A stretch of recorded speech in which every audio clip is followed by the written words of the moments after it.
سے کام نہ کرنے کی عادت کی وجہ سے پاکستانی مزدور بھی ہر گزرتے دن کے ساتھ خلیج کے ملکوں میں اپنی افادیت کھوتا جا رہا ہے۔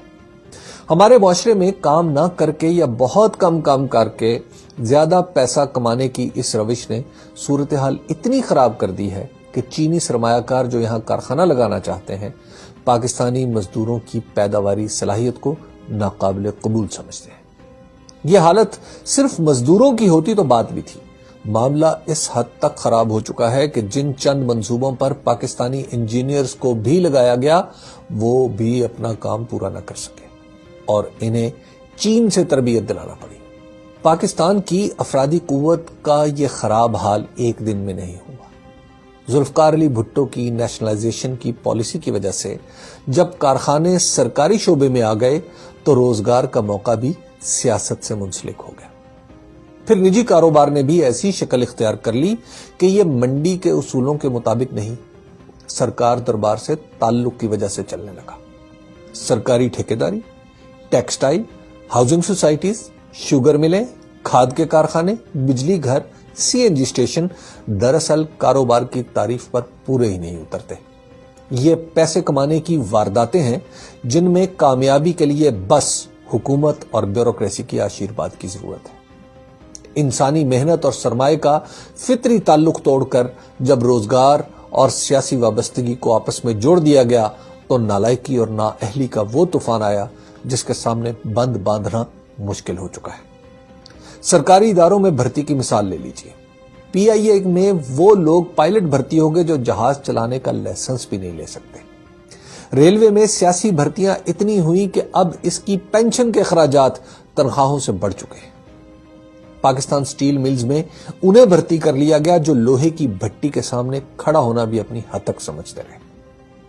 1990 کی دہائی میں بے نظیر بھٹو اور نواز شریف نے مقابلے میں اپنے اپنے کارکن سندھ اور پنجاب کے محکموں میں بھرتی کیے جو آج اعلیٰ عہدوں پر پہنچ کر پورے ملکی نظام کو تباہ کیے دے رہے ہیں۔ سندھ میں چونکہ نوکری اور تبادلہ کاروبار کی شکل اختیار کر چکے ہیں اس لیے وہاں کشمور سے کراچی تک سبھی کچھ برباد ہوتا جا رہا ہے۔ جس معاشرے میں روزگار، تعلیم یا ہنر پر منحصر ہونے کی بجائے کسی بڑے کی نظر کرم کا محتاج ہو جائے وہاں یہی سب کچھ ہوتا ہے جو ہو رہا ہے۔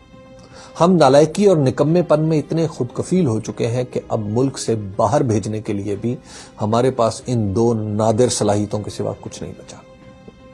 پاکستان کے پاس ریاستی نظام کے نام پر جو کچھ بچا ہے وہ صرف ایک ادارہ ہے، فوج۔ اس ادارے نے مسلسل اپنی تربیت اور تعلیم پر توجہ رکھی، نتیجہ یہ کہ آج ٹڈی دل ہو یا کورونا، کراچی کا سیلاب ہو یا کچھ اور، اسی ادارے کے لوگ ہیں جو متعلقہ مہارت نہ رکھنے کے باوجود کچھ نہ کچھ کر لیتے ہیں۔